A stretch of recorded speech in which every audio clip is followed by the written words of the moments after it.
Hello everyone, how are you guys? I really hope you all are doing well and you all are preparing well.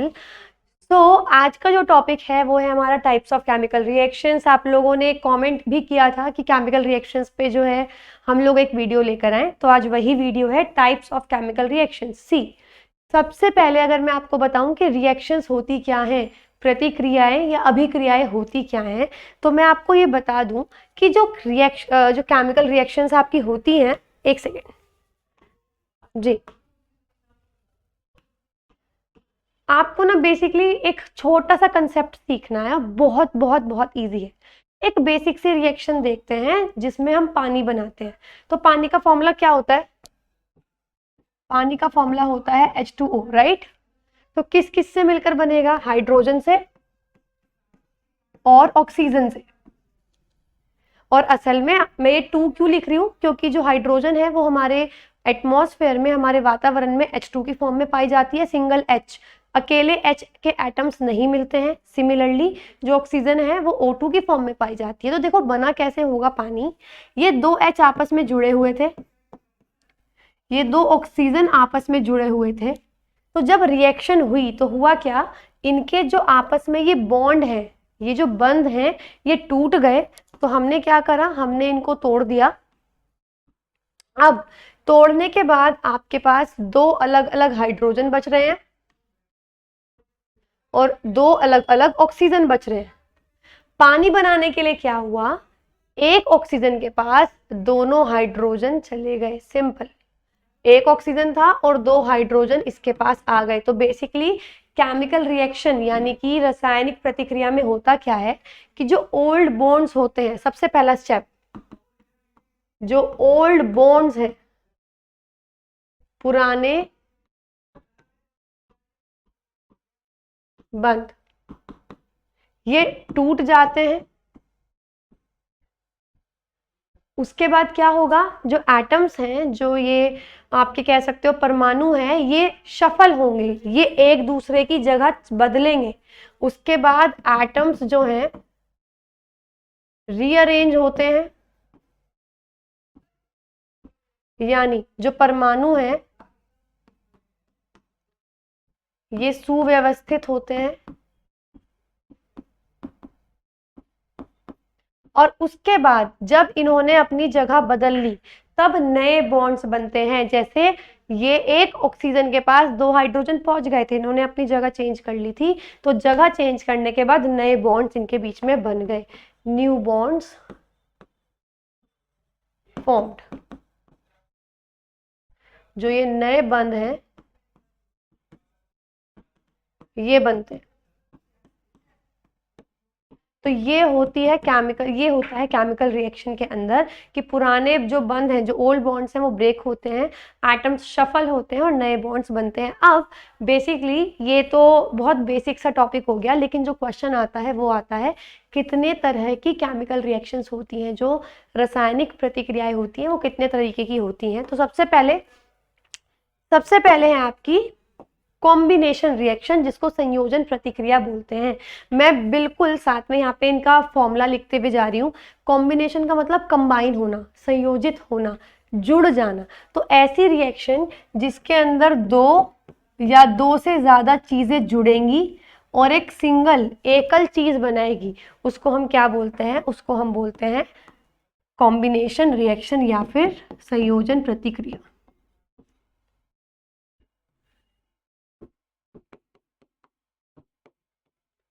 अगली है decomposition reaction यानी अपघटन प्रतिक्रिया।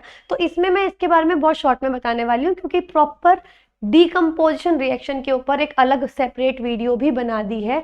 I think जब तक ये आपके सामने आएगी वो अपलोड हो चुकी होगी, डीकम्पोजिशन रिएक्शन। तो मैं बहुत शॉर्ट में आपको यहाँ बताऊंगी। डीकम्पोजिशन का मतलब होता है अपघटन, टूटना। तो संयोजन के बिल्कुल उल्टा है, कॉम्बिनेशन के बिल्कुल अपोजिट रिएक्शन है। इसके अंदर क्या होगा कि कोई एक बड़ा सा कंपाउंड, एक बड़ा सा आपका कह सकते हो कि कंपाउंड होगा जो टूट जाएगा 2 या 2 से ज्यादा प्रोडक्ट्स के अंदर। ये होती है डीकम्पोजिशन रिएक्शन। थर्ड है डिस्प्लेसमेंट रिएक्शन यानी विस्थापन प्रतिक्रिया। एक ऐसी रिएक्शन जिसके अंदर एक ज़्यादा रिएक्टिव एलिमेंट एक कम रिएक्टिव एलिमेंट की जगह ले लेगा, एक ज़्यादा क्रियाशील तत्व एक कम क्रियाशील तत्व की जगह ले लेगा, उसको हम बोलते हैं displacement reaction. For example AB एक कोई कंपाउंड था, यौगिक था, अब इसमें आया C, ठीक है। अब देखो एक चीज मैं आपको बताती हूँ, जब भी कोई कंपाउंड बनता है, AB ये कंपाउंड है, तो इसमें एक पार्ट होगा मेटल का, धातु का, और दूसरा होगा नॉन मेटल का। तो इस रिएक्शन में जो ये अकेला जो तत्व आया है, अगर वो आया है मेटल तो वो मेटल को रिप्लेस करेगा, अगर वो आया है नॉन मेटल अधातु तो वो अधातु को रिप्लेस करेगा। अभी फिलहाल के लिए मैंने बोल दिया ये बी की जगह पर आया है, ये नॉन मेटल की जगह पर आया है, तो होगा क्या, ये बी को रिप्लेस कर देगा और बी की जगह ले लेगा। लेकिन ये तभी पॉसिबल है अगर सी ज़्यादा रिएक्टिव है बी से, अगर सी ज़्यादा शक्तिशाली है बी से। अगला है डबल डिस्प्लेसमेंट। तो दो बार विस्थापन हो रहा है, दोहरी विस्थापन प्रतिक्रिया। तो इसमें क्या होगा, जैसे यहाँ पे एक यौगिक आया था और एक अकेला आया था, अब दोनों यौगिक होंगे AB और CD। तो अब देखो A और C आपस में जगह बदलेंगे, क्योंकि मेटल मेटल जगह बदलते हैं, धातु धातु जगह बदलते हैं, तो ये हो जाएगा CB प्लस AD, ठीक है। अगला है रिडॉक्स यानी ऑक्सीडेशन रिडक्शन रिएक्शन, ये भी आप पढ़ चुके हो। बेसिकली आपने वो रेंसिडिटी वाला जो चैप्टर टॉपिक पढ़ा था, रेंसिडिटी और कोरोजन वाला, वो इसी का ही था। इसमें क्या होगा, ऑक्सीजन, क्योंकि हमारे एटमॉस्फेयर में हमारी हवा में ऑक्सीजन है और ऑक्सीजन हर एक के साथ रिएक्शन करती है, तो इसमें हम यही पढ़ेंगे ऑक्सीडेशन रिडक्शन रिएक्शन, यानी ऑक्सीकरण या फिर कमी, उसकी आप कह सकते हो उसके रिडक्शन की प्रोसेस क्या है। तो अभी ये टोटल 5 तरीके की रिएक्शंस हैं जो कि हम इस लेक्चर में पढ़ने वाले हैं। सबसे पहले बात करते हैं कॉम्बिनेशन रिएक्शन यानी संयोजन प्रतिक्रिया की। Those reactions in which 2 or more substances combine to form a single product. वो अभिक्रियाएं जिनमें 2 या 2 से अधिक पदार्थ मिलकर एक उत्पाद बनाते हैं उनको संयोजन अभिक्रियाएं कहते हैं। जैसे अभी एक एग्जाम्पल दिया था पानी बनाने वाला, तो हाइड्रोजन और ऑक्सीजन दो चीज़ें जुड़ रही थी ताकि क्या बन सके, पानी, यानी सिंगल चीज़ बन सके। ऐसे ही चूने वाली रिएक्शंस बहुत बहुत इंपॉर्टेंट है, मैं ये एक्सप्लेन भी कर चुकी हूँ आपको डिकम्पोजिशन रिएक्शन वाले टॉपिक में, अपघटन प्रतिक्रियाएं वाले टॉपिक में। तो हम क्या करेंगे, चूना ले रहे हैं, अगर हम, ये चूना होता है जो हम बाजार से लाते हैं, सफ़ेद रंग का, वाइट कलर का, वाइट वॉश, जिससे हम करते हैं पानी में मिला के। तो अगर आप इसको पानी में मिलाते हो, आपका बनता है CaOH होल ट्वाइस, ठीक है। देखो एक बात हमेशा ध्यान रखना, अगर आप किसी चीज को ऑक्सीजन के साथ जोड़ रहे हो तो बनता है ऑक्साइड, यानी उसमें ऑक्सीजन जुड़ जाता है। अगर आप किसी को हाइड्रोजन के साथ जोड़ रहे हो तो बनता है हाइड्राइड, उसमें हाइड्रोजन जुड़ जाता है। अगर आप किसी को पानी के साथ जोड़ रहे हो, पानी में हाइड्रोजन और ऑक्सीजन ही तो होता है, तो पानी में बनता है हाइड्रो ऑक्साइड, हाइड्रोक्साइड, यानी OH जुड़ जाता है। तो देखो OH जुड़ गया अगर आपने पानी के साथ मिलाया तो इसके अंदर भी दो चीजें जुड़ रही हैं तो एक सिंगल प्रोडक्ट बन रहा है, तो इसको आप क्या बोलोगे, कॉम्बिनेशन रिएक्शन।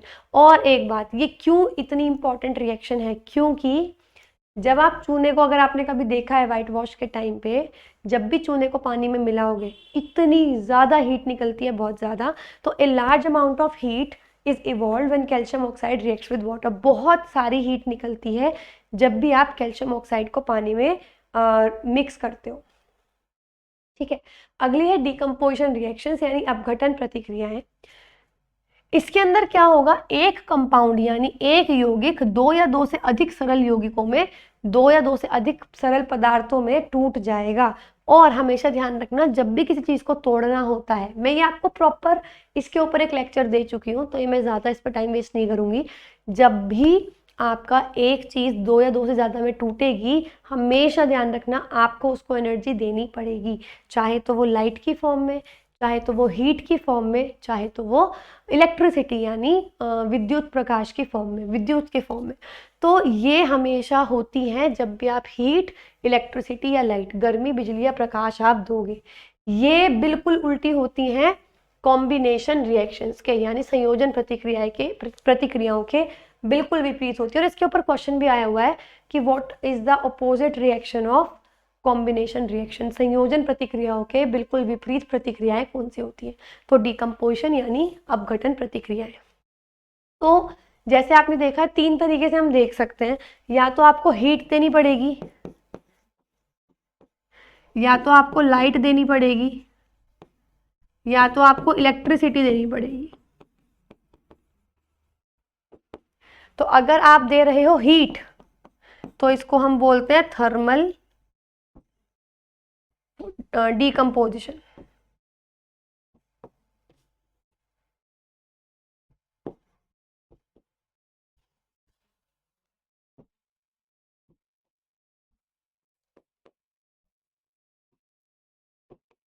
ठीक है, यानी ऊष्मीय अपघटन। अगर आप दे रहे हो लाइट, आप इसको बोलोगे फोटो डिकम्पोजिशन।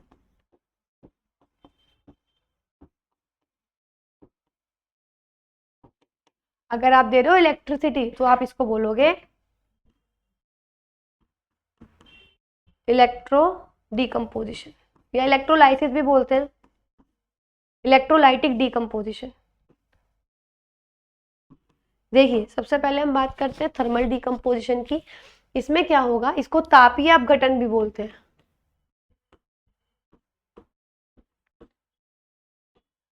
ऐसी डिकम्पोजिशन रिएक्शंस, ऐसी अपघटन प्रतिक्रियाएं जिनमें आपको हीट देनी पड़े, ऊष्मा आपको देनी पड़े, तो उसको आप तापीय अपघटन बोलते हो। वो जो चूने वाली रिएक्शंस थी मैंने आपको बताई भी थी, चलिए एक बार और रिवाइज करा देती हूँ। मार्केट से आप लेके आते हो कैल्शियम ऑक्साइड, जिसको इंग्लिश में बोलते हैं क्विकलाइम या फिर चूना, इसका कैल्शियम ऑक्साइड भी नाम है। उसके बाद आप क्या करते हो, इसमें मिलाते हो पानी, आपका बनता है CaOH होल ट्वाइस। अब ये जो चूना है ये भीग चुका है, और भीगने के लिए वर्ड यूज करते हैं स्लेक्ड, तो इसको आप बोलते हो स्लेक्ड लाइम, यानी बुझा हुआ चूना। असल में होता क्या है, जब आप इसमें पानी मिलाते हो ना, तो मान लो ये बीकर है, ये पानी था,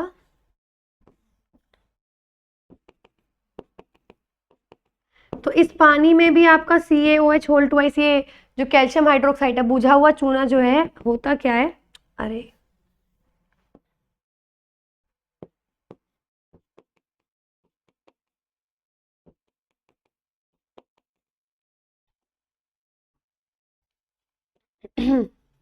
देखो, एक तो पानी में ये अच्छी तरीके से घुल जाता है, और थोड़ा सा पानी फिर भी बचा रह जाता है जिसमें ये हल्का हल्का घुलता है। तो जिस पानी में ये अच्छी तरीके से घुल जाता है, यानी ये वाला, इससे आप करते हो वाइट वॉश, जिसको आप बोलते हो CaOH whole twice slaked lime. ये जो मैंने उधर लिखा हुआ है, इससे हम करते हैं वाइट वॉश। और ये जो ऊपर वाला पानी होता है, इसको आप बोलते हो लाइम वाटर। इसका फॉर्मूला भी जो चूने का पानी, ये बिल्कुल पानी की तरह होता है, बिल्कुल आप कह सकते हो इसका फॉर्मूला भी यही होता है। लेकिन ये किस काम आता है, ये काम आता है कार्बन डाइऑक्साइड को चेक करने के लिए, दैट्स इट, कि कहीं पे CO2 गैस है या नहीं। तो CaOH होल ट्वाइस 2 तरीके से मिल गई आपको, इससे तो व्हाइट वॉश करते हो और इससे आप CO2 को चेक कर सकते हो। अब आपने व्हाइट वॉश कर दिया, इससे आपने व्हाइट वॉश कर दिया, तो व्हाइट वॉश करने के 2 या 3 दिन बाद चमक आनी शुरू होती है। क्यों? क्योंकि वो गीला होता है तो वो सूख जाता है। तो जब वो सूखता है तो असल में होता क्या है, तो ये था आपका CaOH होल ट्वाइस, जिससे आपने व्हाइट वॉश किया।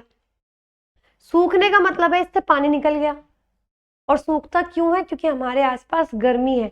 तो मेनली इस तरीके से याद करो, क्योंकि वैसे साइंटिफिक रीजन तो यह है कि कार्बन डाइऑक्साइड के साथ रिएक्शन करता है, पर लर्न कैसे करोगे? लर्न ऐसे करोगे कि सूखता क्यों है, क्योंकि गर्मी। और गर्मी किस गैस के कारण बढ़ रही है? Global warming, CO2, majorly CO2। तो CO2 गैस के साथ रिएक्शन होती है और ये मैं आपको पहले बता चुकी हूँ कि CO2 और CO3 बेस्ट फ्रेंड्स हैं। जहाँ भी CO2 देखोगे CO3 बनेगा, जहाँ CO3 देखोगे CO2 बनेगा। तो होगा क्या, ये बन जाएगा CaCO3, कैल्शियम कार्बोनेट, सिंपल। और देखो ध्यान रखना, जब आपने व्हाइट वॉश जस्ट कराया है तो वो ये है, लेकिन अगर वो सूख गया तो वो ये बन गया। और इससे वापस हम चूना लेकर आ सकते हैं। कैसे, इसको गर्म कर दो। तो CaCO3 को अगर आपने गर्म किया तो गर्म करते ही चूना बन गया CaO। और मैंने आपको बताया था ना बेस्ट फ्रेंड्स है, जहाँ भी CO3 दिखेगा वहाँ क्या बनेगी, CO2। जहाँ CO2 बनेगा वहाँ क्या दिखेगी, CO3। तो अभी CO3 थी ना, तो CO3 से CO2 बाहर निकल गई और क्या बचा, कैल्शियम ऑक्साइड यानी चूना आपको वापस मिल गया। तो ये है आपकी थर्मल डिकम्पोजिशन यानी तापीय अपघटन। तो हीट की मदद से आपने इस बड़े से कंपाउंड को तोड़ दिया और दो सिंपल कंपाउंड्स बनाए। अगला है इलेक्ट्रोलाइटिक डिकम्पोजिशन, जिसको इलेक्ट्रोलाइटिक अपघटन भी बोलते हैं। यहाँ पे बिजली की मदद से किसी भी चीज़ को तोड़ा जाता है। इसका सबसे बेस्ट एग्जाम्पल है पानी। प्रॉपर जब मैंने डिकम्पोजिशन रिएक्शन का टॉपिक समझाया था तो आपको एक्सपेरिमेंट भी समझाया था इसका, तो वहाँ से कर लेना। तो इसमें क्या हुआ, पानी था, हमने पानी लिया और अगर आप पानी में बिजली पास करोगे, इलेक्ट्रिसिटी पास करोगे, तो हाइड्रोजन अलग हो जाएगा और ऑक्सीजन अलग हो जाएगा। तो ये होती है आपकी, जब भी इलेक्ट्रिसिटी की हेल्प से आप करोगे किसी भी चीज़ का अपघटन यानी decomposition, that will be called electrolytic decomposition. Next is photo decomposition. Photo decomposition का मतलब क्या है, प्रकाश अपघटन, प्रकाशीय अपघटन। आपने देखा होगा पहले या सुना होगा कि अभी तो क्या है कि हैंड टू हैंड फोटोग्राफ मिल जाती है कंप्यूटर की मदद से। पहले लैब में जाती थी सुखाने के लिए, नेगेटिव्स हमको मिलते थे, अगर आपको याद हो तो, या फिर आपने कभी सुना हो, देखे हो तो पहले क्या था कि केमिकल्स की मदद से उसको सुखाया जाता था।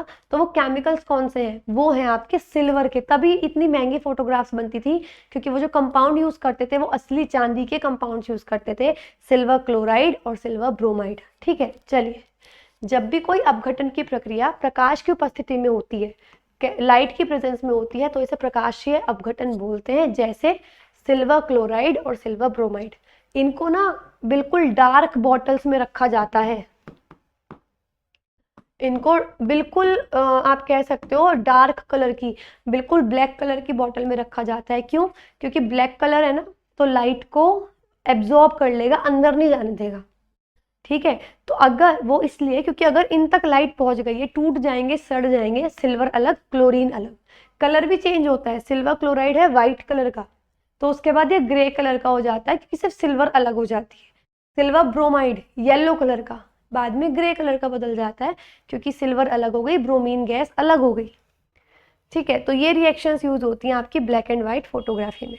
ये मोस्ट इंपॉर्टेंट है। इसके ऊपर क्वेश्चन ये भी आता है कि इनको डार्क कलर की बॉटल में क्यों रखते हैं, तो उसका आंसर क्या होगा कि इनको फोटो डिकम्पोजिशन से बचाने के लिए या फिर इनको लाइट से दूर रखने के लिए। Third type of reaction is displacement reaction यानी विस्थापन प्रतिक्रिया। और ये करने से पहले आपको पढ़नी होगी रिएक्टिविटी सीरीज। ठीक है, आई थिंक इसमें होगी, अच्छा नहीं है तो मैं बता देती हूँ।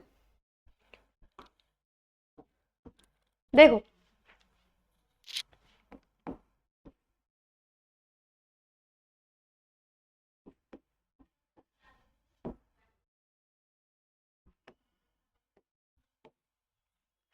ये है क्या, आप कह सकते हो रिएक्टिविटी सीरीज यानी प्रतिक्रिया एक सारणी।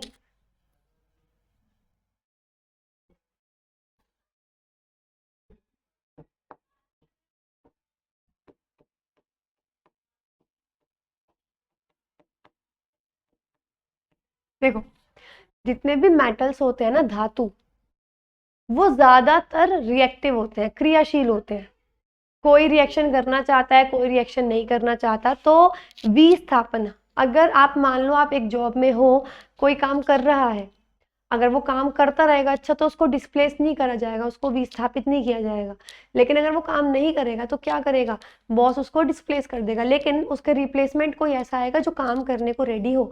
तो हम ऐसा ही करते हैं कंपाउंड्स के अंदर, यानी यौगिकों के अंदर। अगर कोई एक जैसे मैंने आपको बताया था कि यौगिक के अंदर दो चीजें होती है, मेटल और नॉन मेटल, धातु और अधातु, कटायन और अनायन, ठीक है, धनात्मक आयन और ऋणात्मक आयन। तो मान लो कि हमने उसको ऑफर दिया कि आप, मेरे पास ये एक्स्ट्रा एक आयन है, नेगेटिव या पॉजिटिव कोई भी हो, ये एक आयन है, आप लेना चाहते हो, तो वो क्यों रिप्लेस करेगा, कंपाउंड तब रिप्लेस करेगा अगर उसको दिख रहा हो कि अब जो नया आ रहा है वो ज़्यादा क्रियाशील है, वो जल्दी जल्दी रिएक्शन करेगा। तो उसके लिए कैसे पता लगेगा कि वो क्रियाशील है या नहीं, वो पता लगेगा रिएक्टिविटी सीरीज यानी क्रियात्मक सारणी से। तो ये याद करने का सबसे आसान तरीका है, आपको एक इंसान का नाम याद रखना है। इंसान का जब भी कोई नाम याद रखोगे तो मिस्टर या मिसेज लगाते हैं, राइट। तो मैंने लगाया है मिस्टर, ठीक है, मिस्टर। अब यहां से शुरू हो रही है सीरीज, ध्यान से समझना। मिस्टर PSBC ये नाम है, मेजेंटल, मिस्टर PSBC मेजेंटल, ये है आपकी रिएक्टिविटी सीरीज का नाम। देखो कैसे, P is for potassium, S is for sodium, B is for beryllium, C आपका हो गया कैल्शियम। PSBC हो गया मेजेंटल, मैग्नीशियम, एल्यूमिनियम,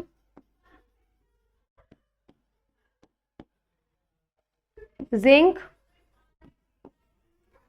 आयरन, निकल, MAZIN मेजेंटल, टिन और लेड, ठीक है। यहां तक आपके सारे वो मेटल्स आ रहे हैं जो बहुत ज्यादा रिएक्टिव हैं, बीच वाले हैं, मॉडरेटली हैं और बहुत कम रिएक्टिव है। लेकिन इसके नीचे भी हैं, और इसके नीचे वो हैं वो बहुत ही कम क्रियाशील है। तो सबसे पहले आता है आपका हाइड्रोजन। हाइड्रोजन एक नॉन मेटल है, कायदे में तो आप इसको नॉन मेटल भी नहीं कह सकते क्योंकि ये धातु और अधातु दोनों के गुण दिखाता है। तो हाइड्रोजन, जब भी आप मेटल को डिस्कस करोगे तो आप हाइड्रोजन को नहीं रखोगे, यानी ग्रुप 1। जब भी आप नॉन मेटल्स को डिस्कस करोगे ग्रुप 17, आप तब भी हाइड्रोजन को काउंट नहीं करोगे। लेकिन हमने हाइड्रोजन यहाँ क्यों रखा है, क्योंकि जैसे सारे के सारे धातु, सारे के सारे मेटल्स इलेक्ट्रॉन लूज करते हैं, हाइड्रोजन भी इलेक्ट्रॉन लूज करता है। खैर, हाइड्रोजन के बाद आता है आपका कॉपर। देखो, अब हाइड्रोजन के बाद का शॉर्टकट क्या है, Cm, copper, mercury, silver, gold, platinum, ठीक है। Cm ने Sp को घेर लिया, तो Cm ने Sp को बीच में घेर लिया, तो CmSgP। तो आप समझ रहे हो सबसे लोएस्ट रिएक्टिव कौन है, प्लैटिनम। तो अगर मैं कह रही हूँ मान लो आपका कंपाउंड है, ठीक है मैं बताती हूँ, आपका कंपाउंड है CuSO4, तो जो जितना ऊपर वो उतना ज़्यादा स्ट्रॉन्ग, वो उतना ज़्यादा रिएक्टिव, जो जितना नीचे वो उतना ही ज़्यादा कम रिएक्टिव। और मैंने यहाँ पर दे दिया साथ में जिंक, तो जिंक भी एक धातु है, कॉपर भी एक धातु है, तो कंपटीशन Zn और Cu के बीच में है। तो अब मैं ये देखूंगी कि जिसका ऑफर आया है, जिंक आया है, तो जिंक कॉपर से ज़्यादा स्ट्रॉन्ग है या नहीं। तो जिंक है यहाँ पर, कॉपर है यहाँ पर, तो जो जितना ऊपर है वो उतना स्ट्रॉन्ग, तो जिंक ज़्यादा स्ट्रॉन्ग है यानी ज़्यादा रिएक्टिव है, तो जिंक इसकी जगह ले लेगा, कंपाउंड बन जाएगा ZnSO4 प्लस कॉपर अलग तैरने लगेगा। तो ये होती है। अच्छा, इसके अलावा अगर रिएक्शन ऐसी होती तो क्या होता,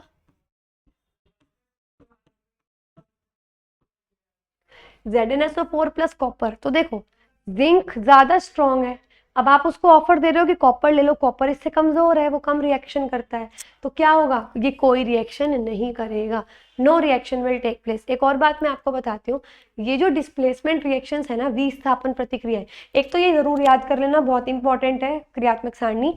सेकेंडली, जितनी भी डिकम्पोजिशन रिएक्शन है उनमें ज्यादातरों में कलर चेंज होता है, तो कलर आज आप एक कंपाउंड का याद रखो, बहुत जरूरी। चलो कुछ कंपाउंड्स के कलर भी मैं आपको बताती हूँ जो आपको लर्न करने पड़ेंगे, बहुत जरूरी है। जैसे सबसे पहले CuSO4 कॉपर सल्फेट, इसका कलर होता है ब्लू। दूसरा FeSO4 फेरस सल्फेट, इसका कलर होता है ग्रीन।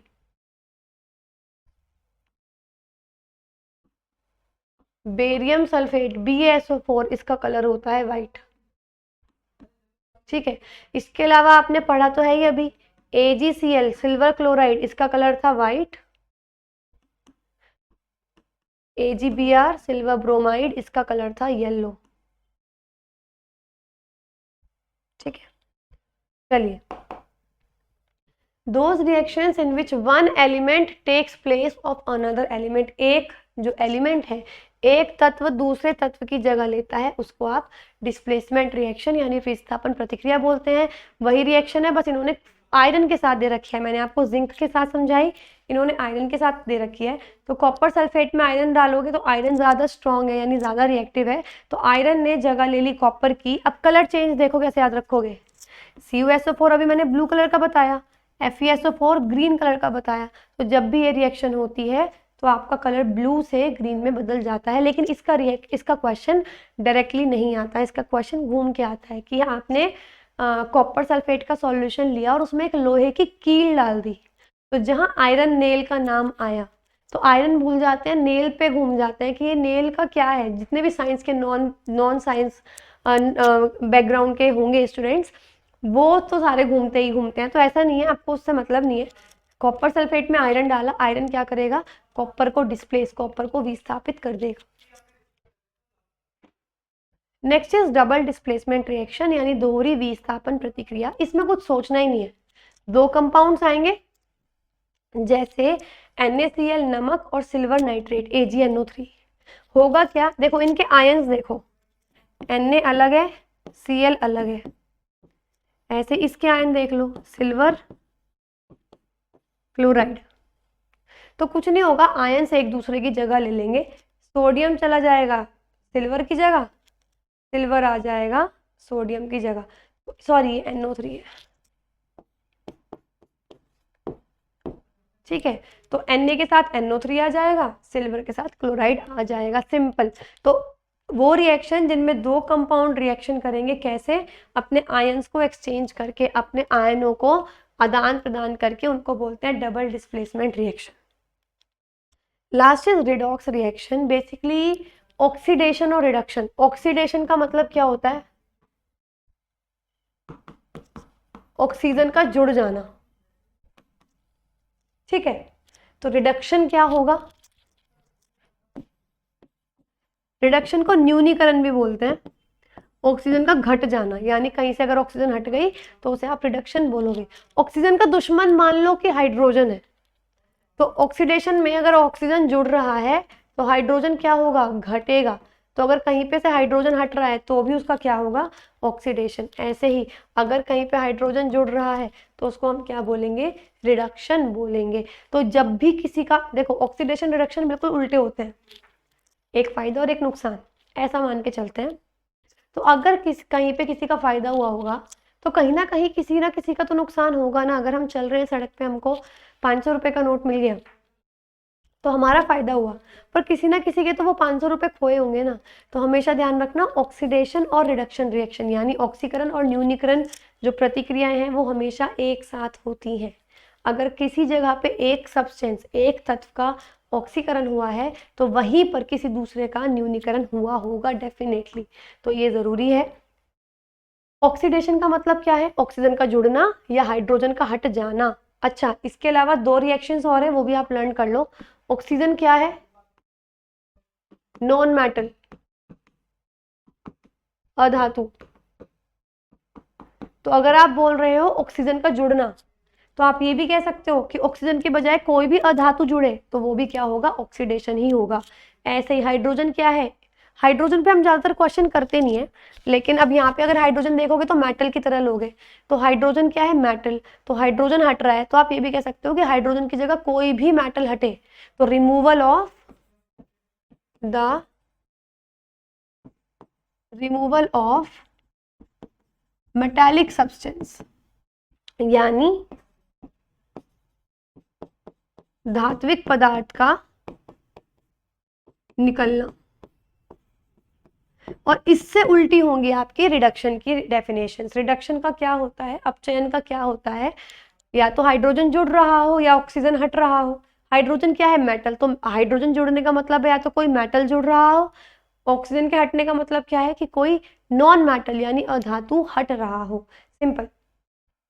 ऑक्सीडाइजिंग एजेंट्स, देखो आपको कोई भी रिएक्शन देंगे और कहेंगे इसमें बताओ किसका ऑक्सीडेशन हो रहा है किसका रिडक्शन हो रहा है, वो पहचान करनी सबसे आसान होता है, सबसे आसान होता है, कोई भी प्रॉब्लम नहीं आएगी आपको इसमें। जैसे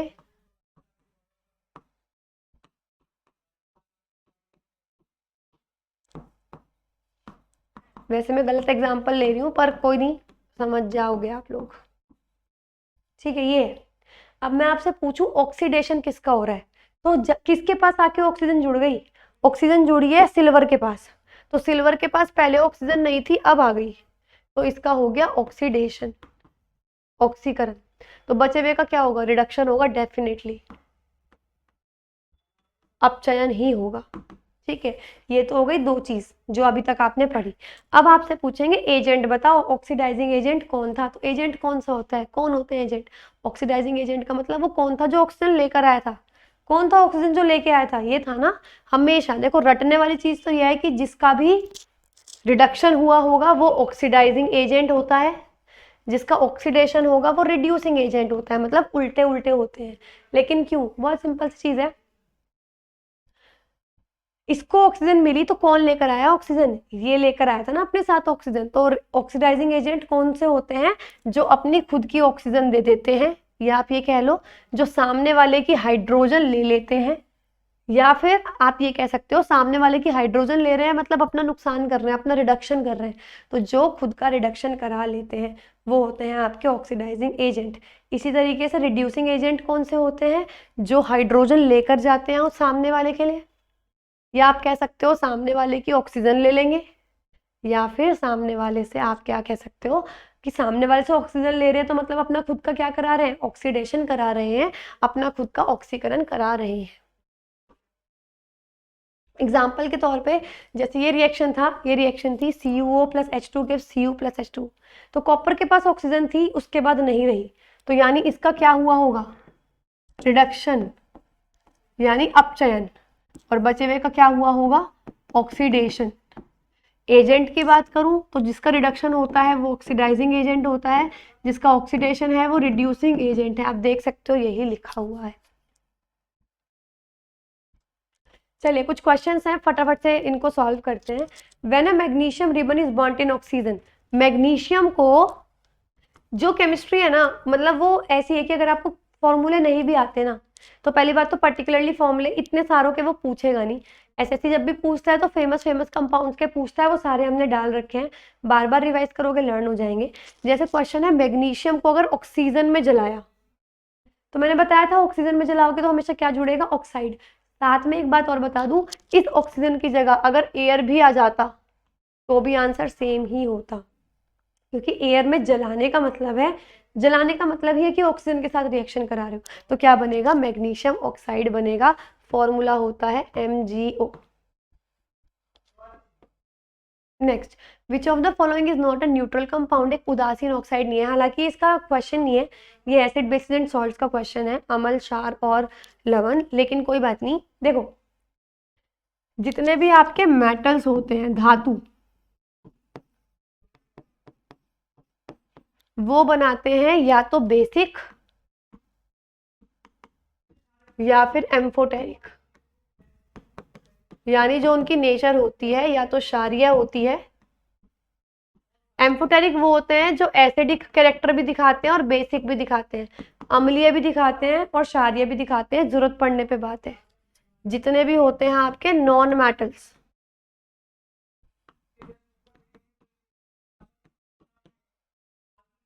ये आपके या तो बनाते हैं एसिडिक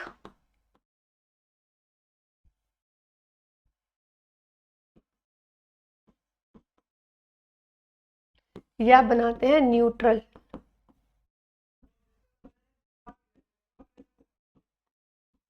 ठीक है। तो सबसे पहले नाइट्रोजन, नाइट्रोजन क्या है, नॉन मेटल है, एसिडिक गैस है नाइट्रोजन ऑक्साइड, सुना होगा आपने, इसकी वजह से एसिड रेन होती है। सोडियम ऑक्साइड, सोडियम क्या है, बहुत ज्यादा इंपॉर्टेंट, बहुत ज्यादा रिएक्टिव मेटल है, बेसिक नेचर का होता है। नाइट्रोजन आ गई फिर से एसिडिक। कार्बन मोनोऑक्साइड, ये फेमस भी है, इसको याद भी कर लो। कार्बन मोनोऑक्साइड जो है आपकी न्यूट्रल नेचर की होती है। So the nature of carbon monoxide is neutral. Next question की बात करते हैं। विच of the following is correctly paired, इनमें से करेक्ट पेयर्ड किसका है। चलिए स्टार्ट करते हैं। देखो सबसे पहले साइनाइड, साइनाइड का यही होता है, साइनाइड आयन का Cn नेगेटिव, तो ये बिल्कुल ठीक है। एमोनिया, एमोनिया का गलत है, एमोनिया का होता है NH3, तो option 1 is correct. Bromide, bromide का होता है Br नेगेटिव। फ्लोराइड, फ्लोराइड का होता है F नेगेटिव, तो ये ध्यान रखेंगे, बहुत इजी सा क्वेश्चन था। विच of the following is a property of beryllium, इनमें से बेरिलियम की क्या प्रॉपर्टी है। मैं आपको बता दूं पहले तो, बेरिलियम एक धातु है, ठीक है, ग्रुप 2 में है, वो आपको थोड़ा और क्लियर हो जाएगा जब आप पीरियोडिक टेबल वाला चैप्टर पढ़ेंगे, इसके बाद ही आएगा। तो देखिए इट फॉर्म्स आयनिक कंपाउंड। अब होता क्या है, जो भी मेटल्स होते हैं, धातु, वो सारे आयनिक यौगिक बनाते हैं, लेकिन यहाँ पे है एक्सेप्शन, यहाँ पे है एक अलग चीज। असल में एटम का स्ट्रक्चर अगर आपको पता हो, पहले वाले शेल में 2 इलेक्ट्रॉन्स होने चाहिए, तो वो किसकी तरह काम करता है, और दूसरे शेल में 8 होने चाहिए, अगर आपको पता हो, ठीक है। तो अगर किसी के पहले शेल में 2 इलेक्ट्रॉन्स हैं, तो इसका मतलब है कि वो नोबल गैस की तरह काम करेगा। किसी के दूसरे शेल में 8 इलेक्ट्रॉन्स हैं, तो वो भी नोबल गैस की तरह काम करेगा, अक्रिय गैस की तरह। तो बेरिलियम का नंबर होता है 2, तो बेरिलियम एक अक्रिय गैस की तरह काम करता है, इसीलिए बेरिलियम के पास आप ये, बेरिलियम का नंबर होता है 4, तो 2,2। तो बाहर वाले शेल में अगर 2 इलेक्ट्रॉन्स हो, क्योंकि 2 और 8 यही 2 नंबर हैं, इस पे ये स्टेबल हो जाएगा और रिएक्शन नहीं करेगा, अपने इलेक्ट्रॉन का लेना देना नहीं करेगा, और अगर मतलब आयनिक कंपाउंड नहीं बनाएगा, और ये बनाएगा कोवलेंट कंपाउंड। तो ये बिल्कुल गलत है।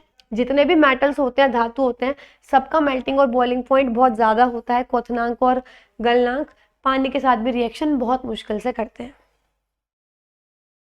Next, which of the following element salts are most soluble, इनमें से किस तत्व के लवण सबसे अधिक घुलनशील होते हैं। मैं आपको बता दूं, सोडियम के जितने भी सॉल्ट्स मिलेंगे, जितने भी लवण मिलेंगे, सबसे ज़्यादा सॉल्युबल मिलेंगे पानी में। तो सोडियम के सॉल्ट्स ज़्यादातर सब ही सॉल्ट्स घुल जाते हैं, तो इसका करेक्ट आंसर है सोडियम। तो गाइज ये था आज का टॉपिक, आई होप आपको ये क्लियर हो गया हो। एसएससी के रिगार्डिंग अपडेट्स के लिए चैनल को सब्सक्राइब करना मत भूलिएगा। इसी के साथ मैं आपको बता दूं, ऑफिसर बैच आप ले सकते हैं, ये जनरल अवेयरनेस का बैच भी आपका एप्लीकेशन पे अवेलेबल है, जिसमें जनरल अवेयरनेस के सारे सब्जेक्ट्स जो हैं वो आपको मिल जाएंगे।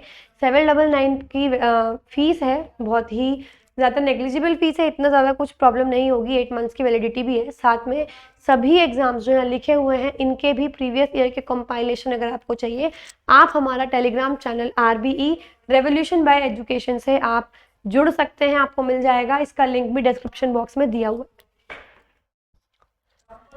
इसी के साथ आप हमारी जो वेबसाइट है, RBE की जो वेबसाइट है, उसका भी लिंक आपको डिस्क्रिप्शन बॉक्स में दिया हुआ है, आप वहाँ पे विजिट कर सकते हैं। Thousands of free test are available, जो आपको आपके प्रिपरेशन में हेल्प कर सकते हैं, तो आप बिल्कुल जाकर उनको अटेम्प्ट कर सकते हैं। ऑफिसर बैच के बारे में you guys already know about this, I don't need to explain it any more, क्योंकि बहुत ज़्यादा रिकमेंडेड बैच है। सभी सब्जेक्ट्स के बारे में प्रॉपर टारगेट ग्रुप बनाए गए हैं, जिसमें आपका पूरा का पूरा जो कोर्स है वो कवर होता है। तो गाइज ये मैथ्स का सिलेक्टेड बैच है, तो आप आज ही RBE एप्लीकेशन को डाउनलोड कर सकते हैं, और अपने से रिगार्डिंग जो आपको कंसर्निंग आपका जो बैच है, जिसमें आपको लगता है कि आपको बहुत बेनिफिट होगा, आप उसमें एनरोल कर सकते हैं।